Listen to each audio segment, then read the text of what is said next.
মা, তুমি আমায় বেটা বলছো?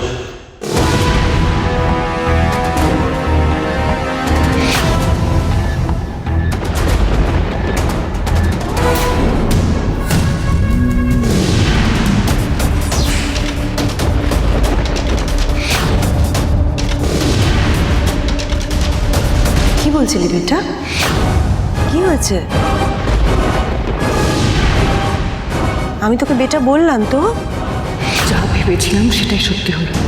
রুদ্র এখন যদি সত্যি সত্যি সব বলে দেয় তাহলে তো এখনই সব শেষ হয়ে যাবে।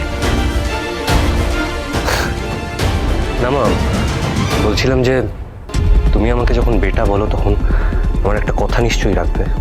হ্যাঁ বল না, কি কথা? এই বিয়েটা তাহলে এখন কিছুদিনের জন্য পিছিয়ে দাও, তাহলে আর আজকে ব্যাচেলার পার্টি করার কোনো দরকার থাকবে না।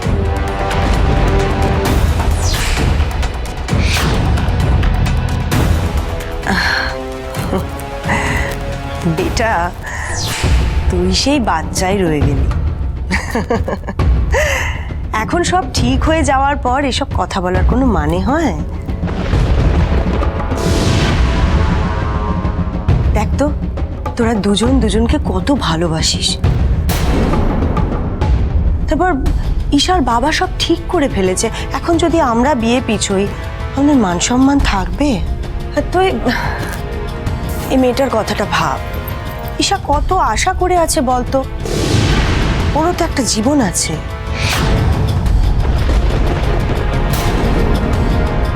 বেবি, এসব তুমি কি বলছো? আমাদের বিয়ে হবে না? আচ্ছা, তুমি জানো না আমি বিয়ের জন্য কত স্বপ্ন দেখছি।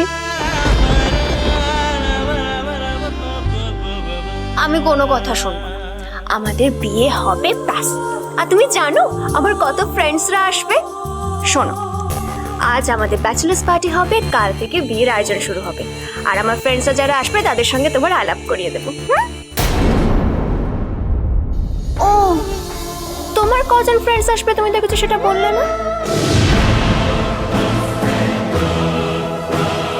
আমার একজনই বন্ধু আসবে ঈশা। একজন?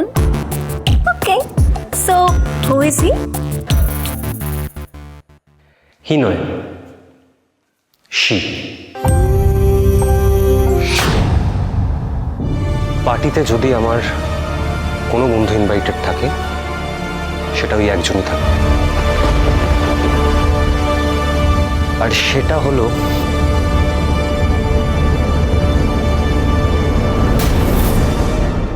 হিমানি।